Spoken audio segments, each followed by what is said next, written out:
வணக்கம். இன்றைய நம்ம ஆழமான அலசலுக்கு எல்லாரையும் வரவேற்கிறோம். இன்னைக்கு நம்ம கையில இருக்கிறது ஜே. கிருஷ்ணமூர்த்தியோட சிந்தனைகள். குறிப்பா அவரோட ஒரு YouTube page how can I have a deep inside. அதிலிருந்து சில முக்கியமான விஷயங்களை நாம பார்க்க போறோம். ஆரம்பத்திலே ஒரு சிக்கலான கேள்வி வருதில்ல, அதாவது உள்ளொளி அந்த இன்சைட் வரணும்னா நம்ம சிந்தனை ஓட்டம் நிக்கணும்னு சொல்றாரு. ஆனா அந்த சிந்தனை நிக்கணும்னா நமக்கு முதல்ல அந்த உள்ளொளி இருக்கணுமா? இது எப்படி எங்க ஆரம்பிக்கிறதுனே தெரியலையே. ஆமா. இதுதான் கிருஷ்ணமூர்த்தி நம்மள சிந்திக்க வைக்கிற முக்கியமான இடம். இது சும்மா ஒரு தத்துவ கேள்வி இல்ல பாருங்க. நம்மளோட அன்றாட வாழ்க்கை, நம்ம மூளை எப்படி வேலை செய்யுது, நம்ம உறவுகள், ஏன் இந்த உலகத்துல நடக்கிற பிரச்சனைகள் வரைக்கும் இது சம்பந்தப்பட்டது. இந்த அலசல்ல நம்ம என்ன பார்க்க போறோம்னா, கிருஷ்ணமூர்த்தியோட பார்வையில நம்ம மூளை ஏன் ஒரு மெஷின் மாதிரி, ஒரு எந்திர மாதிரி இயங்குது, அதோட விளைவுகள் என்ன, சிந்தனையோட உண்மையான தன்மை என்ன, அதோட பலம் பலவீனம் என்ன, கடைசியா ரொம்ப முக்கியமா சிந்தனைக்கு அப்பாற்பட்ட ஒரு செயல்பாடு, அந்த உள்ளொளியால வழிநடத்தப்படுற ஒரு செயல்பாடு சாத்தியமா, இதைத்தான் ஆழமா பார்க்க போறோம். அந்த உள்ளொளிங்கிறது சும்மா ஒரு ஐடியா இல்ல. அது நம்ம பழைய அறிவிலிருந்தோ சிந்தனையிலிருந்தோ வராம ஒரு உண்மையை நேரடியா அப்படியே பார்க்கிற ஒரு நிலைன்னு அவர் சொல்றாரு. சரி சரி, இது கேட்கவே ரொம்ப ஆழமா இருக்கு. முதல்ல நம்ம மூளையோட இயந்திரத்தன்மை, அந்த மெக்கானிக்கல் பிரெயின் பத்தி பேசுவோமே. நாம இயந்திரத்தனமா ஆகிட்டோன்னு உணர்றோமான்னு அவர் கேக்குறாரு. கொஞ்சம் அதிர்ச்சியா இருக்கேது. நாம மனுஷங்க தானே, எப்படி மிஷன் ஆக முடியும்? இல்ல, இங்க அவர் இயந்திரத்தன்மைன்னு சொல்றது நாம உணர்ச்சியே இல்லாம இருக்கோம்னு இல்ல. அது நம்ம மூளை இயங்குற விதத்தை பத்தி. பெரும்பாலும் பாருங்க, நம்ம மூளை எப்படி இயங்குது? கடந்த கால அனுபவம், நினைவு, கத்துக்கிட்ட பழக்க வழக்கங்கள், இதோட அடிப்படையில தான். அதாவது ஒரு தூண்டுதல் வருதுன்னா அதுக்குன்னு ஏற்கனவே பதிவான பழகிப்போன ஒரு எதிர்வினை. இது கிட்டத்தட்ட எப்படி சொல்றது, ஒரு ப்ரோக்ராம் பண்ண மாதிரி. கொஞ்சம் உதாரணம் சொன்னா இன்னும் நல்லா புரியும்னு நினைக்கிறேன். நிச்சயமா. ரொம்ப சிம்பிள் உதாரணம், செயல் எதிர்வினை, ஆக்ஷன் ரியாக்ஷன். ஒருத்தர் நம்மளை திட்டுறாரு, உடனே நமக்கு கோபம் வருது, நாமளும் பதிலுக்கு திட்டுறோம். இது ஒரு பழகின பாதை இல்லையா? ஆமா ஆமா. ஒரு குறிப்பிட்ட அரசியல் கட்சி இல்ல மதம் இல்ல ஒரு கொள்கையை நாம நம்புறோம்னா அதுக்கு எதிராக யாராவது சொன்னா உடனே கோபம் வருது, இல்லைன்னா அதை காது கொடுத்தே கேட்க மாட்டோம். பரிசு கிடைச்சா சந்தோஷம், தண்டனை கிடைச்சா பயம். இது கூட ஒரு இயந்திரத்தனம் தான். அப்புறம் ஒரு குறிப்பிட்ட இன்பம் தர அனுபவத்தை, அது சாப்பாடா இருக்கலாம் இல்ல வேற ஏதோ பழக்கமா இருக்கலாம், அதை திரும்ப திரும்ப தேடுறது. இல்ல ஒரு பயத்தை, கவலைய, ஒரு கருத்தை விடாப்பிடியா புடிச்சுக்கிறது. இது எல்லாமே மூளை பழகின வழியில, அதாவது இயந்திரத்தனமா போறதுக்கான அடையாளங்கள் தான். ஓ, அப்போ இந்த புகைப்பிடிக்கிறது, மது அருந்துறது, இல்ல ஒரு குறிப்பிட்ட குழுவிலையோ மதத்திலேயோ சேர்றது, இது எல்லாமே இதே வகைதானா? இதுல ஒரு பாதுகாப்பு உணர்வை, செக்யூரிட்டிய மூளை தேடுதுன்னு அவர் சொல்றது, அது சுவாரஸ்யமா இருக்கு. ஆமா, ஏன்னா பழகின விஷயங்கள், பழகின சிந்தனைகள், பழகின உணர்வுகள் ஒரு ஒரு ப்ரிடிக்டபிலிட்டி தருது இல்லையா? என்ன நடக்கும்னு நமக்கு தெரியுங்கிற ஒரு உணர்வு. நம்மள மாதிரியே யோசிக்கிற, செயல்படுற ஆளுங்களோட இருக்கும் பொழுது நம்ம நம்பிக்கையெல்லாம் சரிதான் ஒரு உறுதி கிடைக்கிற மாதிரி ஒரு ஃபீலிங். இது ஒரு பாதுகாப்பு வளையம் மாதிரி தெரியுது. ஆனா இங்க ஒரு முரண்பாடு இருக்குன்னு சொன்னீங்களே. இந்த பாதுகாப்பு தேடுற இயந்திரத்தனமே மூளையோட தேய்மானத்துக்கு, டிட்டோரியேஷனுக்கு காரணம்னு கிருஷ்ணமூர்த்தி சொல்றாரு. அது எப்படி? நாம ஒரு விஷயத்த பயன்படுத்த தானே அது ஷார்ப்பாவும். மூளைக்கு மட்டும் ஏன் இது உல்டாவா இருக்கு? நல்ல கேள்வி. இது ரொம்ப முக்கியமான பாயிண்ட். கிருஷ்ணமூர்த்தி என்ன சொல்றாருன்னா, மூளைக்கு சவால் தேவை. புதுசா கத்துக்கிறது, கேள்வி கேட்கறது, சந்தேகப்படுறது, வேற வேற கோணத்துல பார்க்கறது. இதுதான் மூளைய உயிர்ப்போட ஷார்ப்பா வச்சிருக்கு. ஆனா இந்த இயந்திரத்தனமான செயல்பாடுனா என்ன? அது திரும்ப திரும்ப ஒரே மாதிரி பாதையில போறது. புது சவால் இல்ல, கேள்வி இல்ல, ஆழமா யோசிக்கிறது இல்ல. ஒரு தசை மாதிரி தான். பயன்படுத்தாம விட்டா எப்படி அது வலுவிழந்து போகுமோ அதே மாதிரி சவாலும் விசாரணையும் இல்லாம போனா மூளை அதோட ஃப்ளெக்சிபிலிட்டி, அதோட கூர்மை எல்லாத்தையும் கொஞ்சம் கொஞ்சமா இழந்து தேஞ்சு போகுது. இங்க அவர் சும்மா வயசானதால வர்ற தேய்மானத்தை பத்தி மட்டும் பேசல. சின்ன வயசுல கூட இந்த மனசோட தேய்மானம் நடக்கலான்னு சொல்றார். இது நிஜமாவே யோசிக்க வைக்குது. அப்போ நம்ம பாதுகாப்புக்காக புடிச்சுக்கிற அதே விஷயங்கள் தான் நம்மள பலவீனப்படுத்துதா? ஒரு மதத்திலிருந்து இன்னொரு மதத்துக்கு மாறுறது கூட இதே இயந்திரத்தனம் தான் சொல்றாரே. அதாவது ஹிந்துவா இருந்து கிறிஸ்டியனா மாறுறது, இல்ல வேற மதத்துக்கு போறது. இதுவும் சும்மா வடிவம் தான் மாறுதே தவிர அதே மனநிலை தானா? ஒரு ஸ்ட்ரக்சர்ல இருந்து இன்னொரு ஸ்ட்ரக்சருக்கு போற மாதிரி. கரெக்ட். சரியா சொன்னீங்க. அவர் பார்வையில இது பிரச்சனையே மேலோட்டமா பார்க்குற மாதிரி. அந்த அடிப்படை இயந்திரத்தனம் அப்படியே தான் இருக்கு.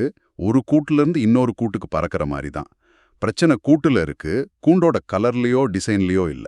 சரி, அப்போ இந்த சுழற்சியை எப்படி உடைக்கிறது? நாம இயந்திரத்தனமா இயங்குறோங்கிறத உணர்றது, பர்சீவ் பண்றது தான் முதல் ஸ்டெப்னு சொல்றாரு.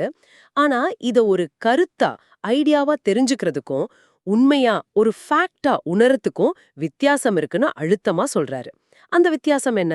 கொஞ்சம் விளக்க முடியுமா? இது ரொம்ப ரொம்ப முக்கியமான வித்தியாசம். இப்ப பாருங்க, சிகரெட் பிடிச்சா உடம்புக்கு கெடுதல்ங்கிறது ஒரு கருத்து, ஒரு தகவல், ஒரு ஐடியா. இது நம்ம எல்லாருக்குமே தெரியும். ஆனா ஒரு விஷப்பாம்ப கண்ணு முன்னாடி பாக்குறோம்னு வச்சுக்கோங்க, ஆமா. அது வெறும் கருத்து இல்ல, அது உடனடி உண்மை, ஒரு ஆபத்து, ஒரு ஃபேக்ட். அந்த பார்வை என்ன பண்ணும்? உடனே நம்மள செயல்பட வைக்கும். நம்ம ஓடுவோம், இல்ல நம்மள காப்பாத்திக்க முயற்சி பண்ணுவோம்.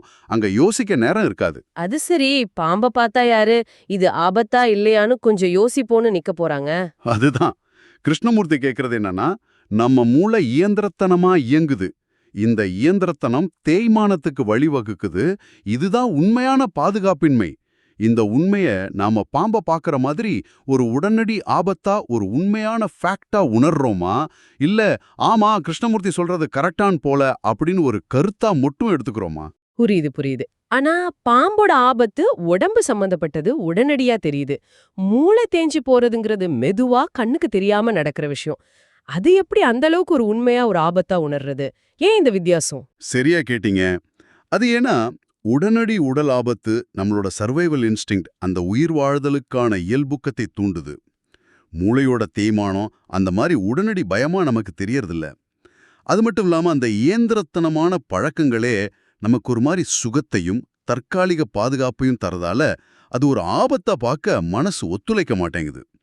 ஆனா கிருஷ்ணமூர்த்தி என்ன சொல்றாருன்னா, அந்த உண்மைய, அதாவது இந்த இயந்திரத்தனம் ஒரு விதமான மனரீதியான சாவு மாதிரி, அது தேய்மானத்துக்கு கொண்டு போகுதுங்கிற உண்மைய நீங்க ஆழமா உண்மையா உணரும்போது, பர்சீவ் பண்ணும்போது, அந்த உணர்தலே அந்த இயந்திரத்தனத்தை உடைக்கிறதுக்கு ஒரு பெரிய சக்தியை கொடுக்குது.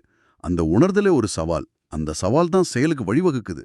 இது யோசிச்சு செய்யற செயல் இல்ல, உணர்ந்ததால வர்ற செயல். ஆஹா. அந்த பெர்செப்ஷன், அந்த உணர்தல்ங்கிறது வெறும் அறிவில்ல, அதுக்குள்ளேயே செயலுக்கான சக்தியும் இருக்கு. சரி, இப்போ இந்த எந்திரத்தன்மைக்கு அடிப்படையா இருக்கிறது எது? நம்ம சிந்தனை தானே? இப்போ சிந்தனைக்கு வருவோம். கிருஷ்ணமூர்த்தி சிந்தனையோட மூலம், அதோட வேர் எதுன்னு சொல்றாரு? அவர் இதை ரொம்ப தெளிவா விளக்குறாரு. சிந்தனையோட அடிப்படை நினைவு, மெமரி. மெமரி. ஆமா, நினைவு எங்கிருந்து வருது? அனுபவத்துல இருந்து, எக்ஸ்பீரியன்ஸ். நாம அனுபவங்கள் மூலமா கத்துக்கிறோம், அது அறிவா, நாலேஜா பதியுது. அந்த அறிவு நினைவா சேமிக்கப்படுது. தேவைப்படும் போது அந்த நினைவுல இருந்து தான் சிந்தனை, தாட் உருவாகுது. அப்போ வரிசை இதுதான்: அனுபவம், அறிவு, நினைவு, சிந்தனை. இது ஒரு சங்கிலி மாதிரி. அனுபவம், அறிவு, நினைவு, சிந்தனை. இது லாஜிக்கலா புரியுது. இதுல என்ன பிரச்சனை இருக்கு? பிரச்சனை இங்க தான் ஆரம்பிக்குது. கிருஷ்ணமூர்த்தி என்ன சுட்டி காட்டுறாருன்னா, நம்மளோட எல்லா அனுபவங்களும் அது எவ்வளோ உயர்வானதா, தாழ்வானதா, சந்தோஷமானதா, துக்கமானதா இருந்தாலும் சரி, இயல்பாவே வரையறுக்கப்பட்டது, லிமிட்டெட். ஆமா, உண்மைதான். முழுமையான எல்லையே இல்லாத அனுபவம்னு ஒன்னு இருக்குமான்னு தெரியல. அதுதான் விஷயம். அனுபவம் லிமிட்டடா இருக்கிறதால அதுலேருந்து வர்ற அறிவும் லிமிட்டடா தான் இருக்க முடியும். அந்த லிமிட்டட் அறிவு தான் நினைவா மாறுது. அதனால அந்த லிமிட்டட் நினைவுலேருந்து வர சிந்தனையும் இயல்பாவே லிமிட்டட், வரையறுக்கப்பட்டதா தான் இருக்க முடியும். இதுதான் சிந்தனையோட அடிப்படை தன்மைன்னு கிருஷ்ணமூர்த்தி சொல்றாரு. சரி, சிந்தனை லிமிட்டட் தான், ஒத்துக்கலாம். அதனால என்ன அப்போ?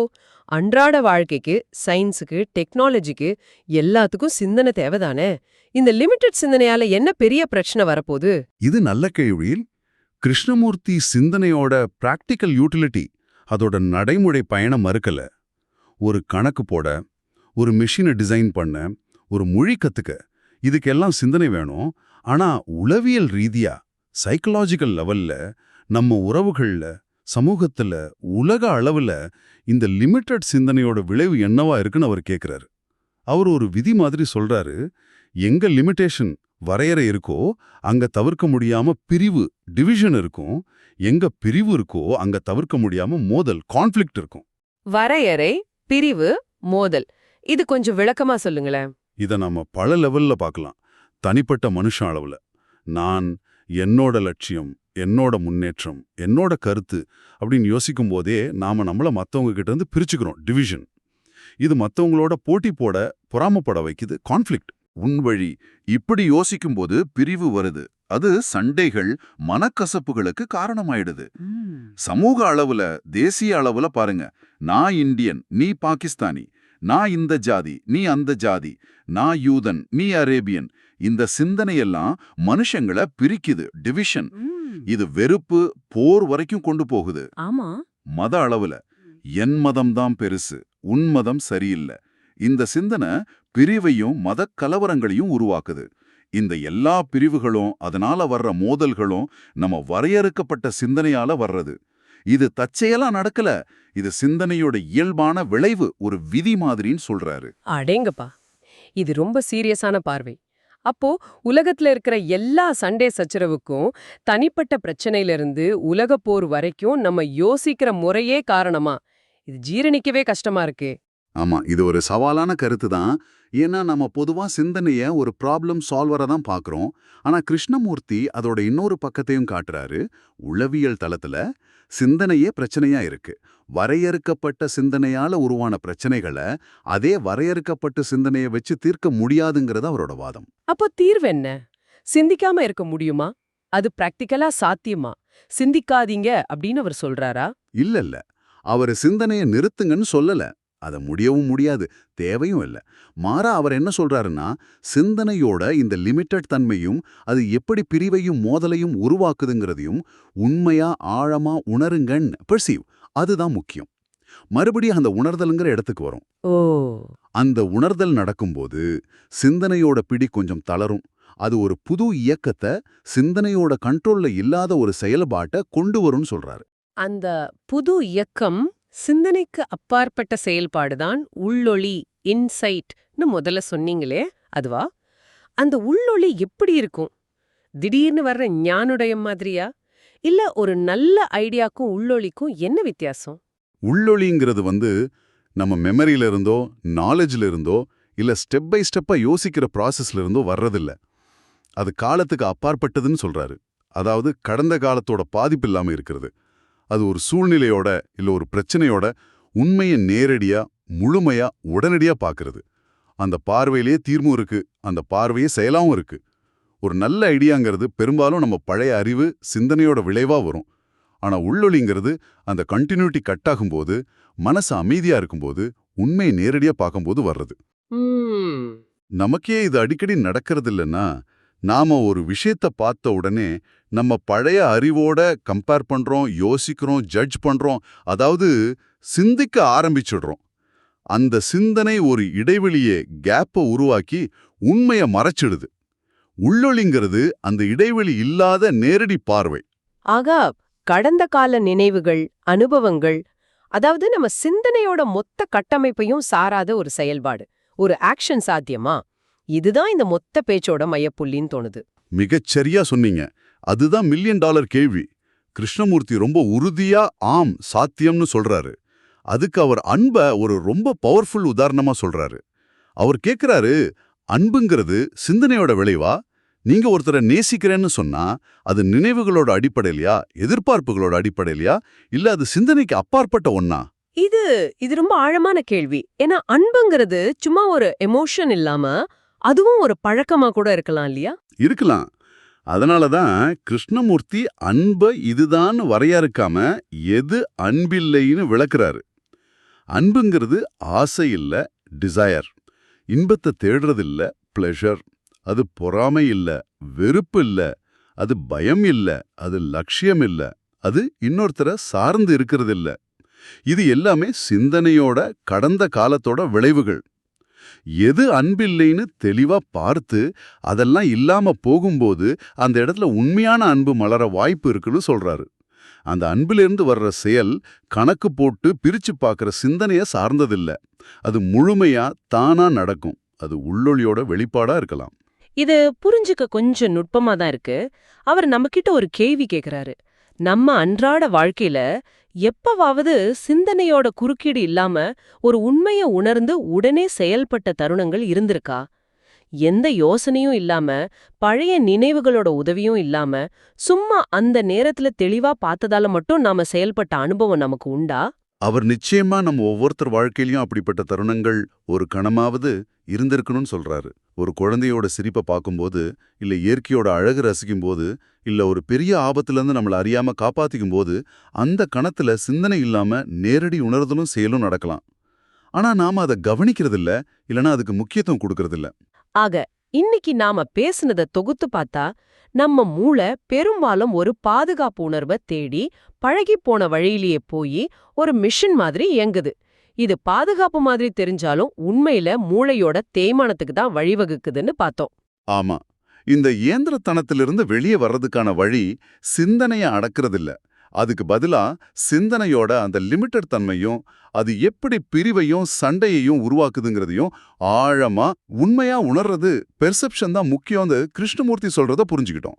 அந்த உணர்தல் தான் அந்த பிடியிலிருந்து விடுபட சக்தியை கொடுக்குது. அப்புறம் சிந்தனைங்கிறது அனுபவம், அறிவு, நினைவுங்கிற தொடர்ச்சியா இருக்கிறதால அது இயல்பாவே லிமிட்டட் ஆனதுன்னும், லிமிட்டேஷன் இருக்கிற இடத்துல கான்ஃப்ளிக்ட் மோதல் கண்டிப்பா இருக்குன்னு பார்த்தோம். கடைசியா இந்த சிந்தனையோட எல்லைகளை தாண்டி உள்ளொளி அல்லது அன்போட அடிப்படையில ஒரு செயல்பாடு சாத்தியமாங்கிற ரொம்ப ஆழமான கேள்வியை ஆராய்ஞ்சோம். இப்போ இந்த பேச்சோட இறுதியில உங்களுக்கான ஒரு சின்ன சிந்தனை, இல்லனா ஒரு சுய பரிசோதனைக்கான அழைப்புன்னு வச்சுக்கோங்களேன். கிருஷ்ணமூர்த்தி கேட்கிற அந்த கேள்வி உங்களுக்கு நீங்களே கேட்டு பாருங்க. நீங்க ஒரு சூழ்நிலையோ, ஒருத்தரையோ, இல்ல ஒரு கருத்தையோ பார்க்கும்போது அத அப்படியே அதோட உண்மைத்தன்மையில ஒரு ஃபேக்டா உணர்றீங்களா? இல்ல அத பத்தின உங்க பழைய நினைவுகள், உங்க விருப்பு வெறுப்பு, உங்க கருத்துக்கள் இந்த கண்ணாடிய போட்டுக்கிட்டு பார்க்கறீங்களா? உங்க அன்றாட செயல்கள், உங்க கோபம், சந்தோஷம், நீங்க எடுக்கிற முடிவுகள் இதெல்லாம் பெரும்பாலும் இந்த இயந்திரத்தனமான நினைவிலிருந்து வர்ற எதிர்வினைகளா? இல்ல அந்தந்த நேரத்தோட நேரடியான தெளிவான உணர்தலோட அடிப்படையில் இருக்குதா? இது அவசரப்பட்டு பதில் சொல்லாம உங்க அன்றாட வாழ்க்கையில நீங்க கவனிச்சு பாருங்க. இந்த கவனிப்பே ஒரு பெரிய மாற்றத்துக்கு ஆரம்பமா இருக்கலாம். இந்த ஆழமான சவால் நிறைந்த கருத்துக்கள் உங்களுக்கு சில புதிய பார்வைகளை கொடுத்துருக்கோன்னு நம்புறோம். இது உடனே முழுசா புரியக்கூடிய விஷயம் இல்ல. திரும்ப திரும்ப யோசிச்சு பார்க்க வேண்டிய ஒண்ணு. அடுத்த அலசலில் சந்திப்போம்.